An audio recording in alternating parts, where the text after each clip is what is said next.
Bien, Latinoamérica, vamos a rotar el ángulo de la información. Dejamos a Venezuela por un momento. Nos vamos directamente hasta Chile para hablar de dos temas importantes. Vamos en orden. El primero tiene que ver con José Antonio Kast, la presentación de su gabinete. Y Marco ya está en el lugar para mostrarnos los detalles, contarnos el panorama a esta hora. Marco, un gusto saludarte.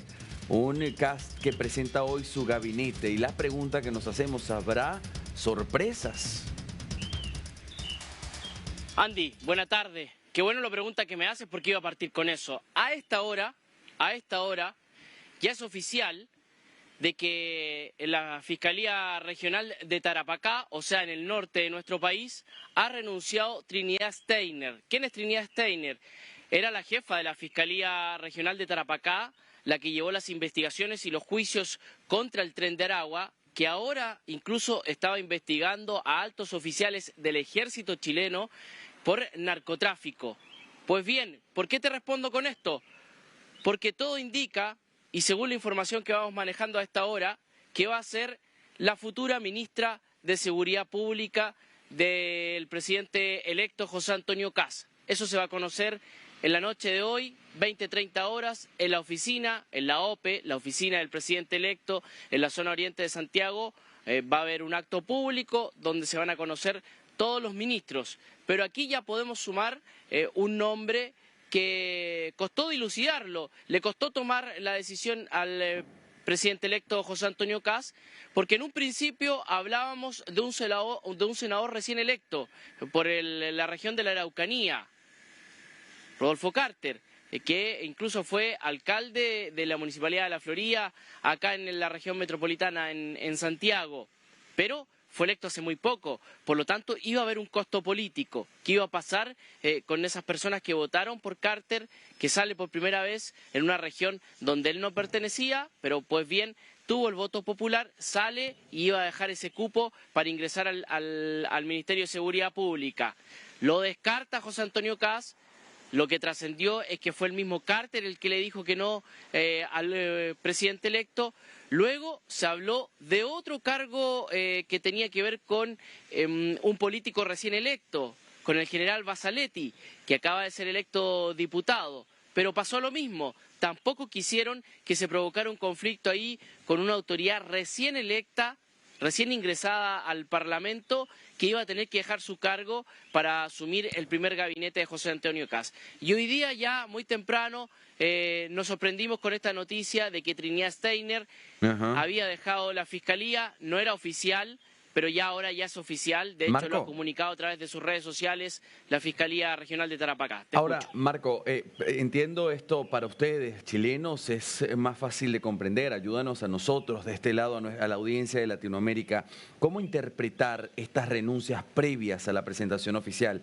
¿Esto cómo se lee? ¿Como un desorden? ¿Como una negociación? ¿Como una disputa interna? ¿Qué significa estas renuncias que nos estás mencionando hasta ahora? No, básicamente es el acto protocolar que tiene que hacer una persona que tenía un cargo en el Ministerio Público, en el órgano encargado, un órgano autónomo de la justicia chilena encargado de las investigaciones. Yo te mencionaba el tema del Tren de Aragua, el tema de estos altos oficiales del ejército, y desde ese órgano público ella tiene que renunciar. Y luego hoy por la noche va a ser anunciada por el presidente electo José Antonio Kast como la nueva ministra del Ministerio de Seguridad. Ahora, el conflicto se va a producir, y ya se ha empezado a producir con las opiniones de políticos que hoy día son políticos oficialistas o personas cercanas, también abogados cercanos a la Fiscalía, que cuál va a ser la independencia que tendrá este órgano del Ministerio Público hoy día, con una de sus altas abogadas ingresando como ministra de Seguridad Pública. Ahí va a ser el tema y ahí vamos a ver qué va a pasar.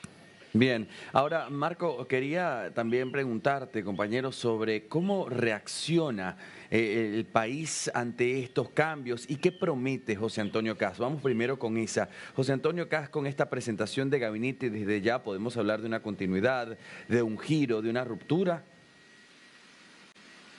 A ver, José Antonio Kast cuando estaba en campaña y ahora que fue electo, habló de un gabinete en emergencia, habló de un país que estaba muy complicado desde lo económico, desde la seguridad. Bueno, ahora hay una emergencia que lamentablemente va a tener que afrontar el próximo gobierno. Es por eso que se han juntado ambas autoridades en el Palacio de la Moneda y lo hemos tenido a través de las imágenes de DNews, y ahí también ya hemos ido confirmando otras autoridades ministeriales, el caso por ejemplo de Iván Poduje, que va a ser el ministro de Vivienda, Martín Arrau, que va a ser el ministro de Obras Públicas, y así otras autoridades que acompañaron a Alvarado, que va a ser el ministro del Interior, que acompañaron a José Antonio Kast en la Moneda cuando estuvieron con el presidente Gabriel Boric, y los ministros que ahora están en ejercicio hasta ahora, hasta el 11 de marzo.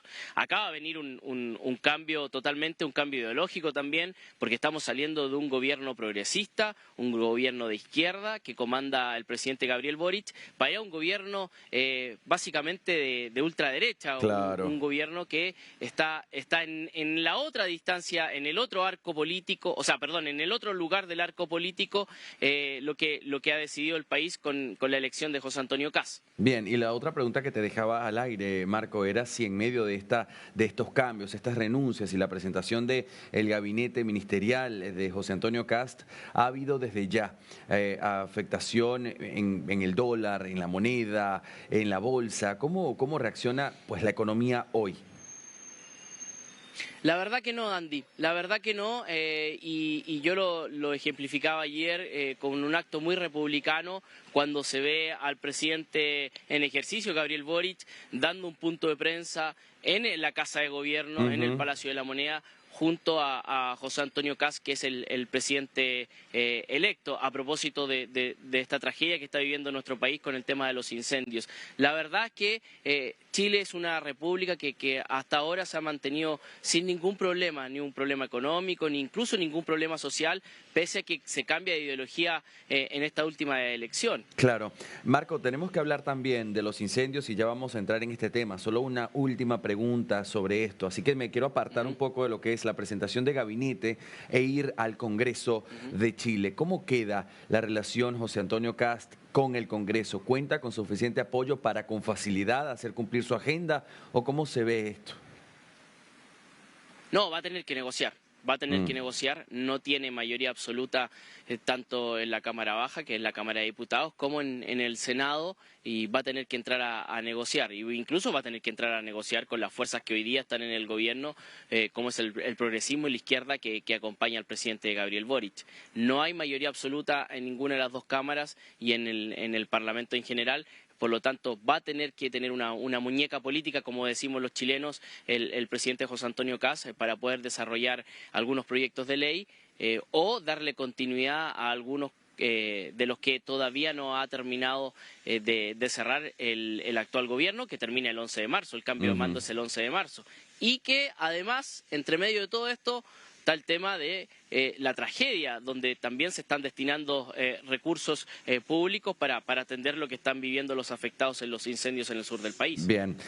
Marco, para nuestra siguiente salida, probablemente tendremos que hablar de esto mañana. Te pido al aire que juntos hagamos un análisis de cómo queda presentado el gabinete, es decir, con quiénes va a trabajar José Antonio Kast, tomando en cuenta que durante su campaña presidencial él habló de orden, de seguridad y de migración. Estos fueron como sus primeros pilares. Entonces, quiero que mañana revisemos cómo queda armado el gabinete con base a esas promesas que él hacía en la candidatura presidencial. Y ahora, si te parece, actualicemos datos de los incendios, Marco. Sí, claro. Mira, los últimos datos que se dieron hoy, luego que terminó el COGRIT, que es el Comité para la Gestión de Riesgo, que lo preside el ministro del Interior, Álvaro Elizalde. Son 20 hasta ahora, la cifra oficial, 20 hasta ahora los fallecidos, 19 en la región del Biobío, que es donde está la zona cero, Penco, y uno en la región que está pegadita al Biobío, ahí es Ñuble. Son 590 las viviendas afectadas. Hay 28 incendios todavía que se están combatiendo. Los principales están en la región del Biobío y en el Ñuble, pero en otras regiones cercanas también hay incendios forestales. Son 7 los establecimientos educacionales destruidos que afectan a más de 767 niñas, niños y adolescentes. 4 establecimientos de salud afectados, entre ellos hospitales. Hay alerta roja en la región del Biobío, en el Ñuble y también se ha sumado alerta roja en la región de la Araucanía. Y para el combate de los incendios hay 90 aeronaves que están trabajando también desde el tema aéreo para combatir estos incendios. Eso sí, esas aeronaves no pueden trabajar de noche. Hay un tema tecnológico ahí que no está presente, por lo tanto trabajan solamente con las condiciones que hay durante el día. Gracias, Marco Escobar, por las precisiones, compañero. Voy a seguir recorriendo la información. Enseguida vuelvo contigo. Buen día.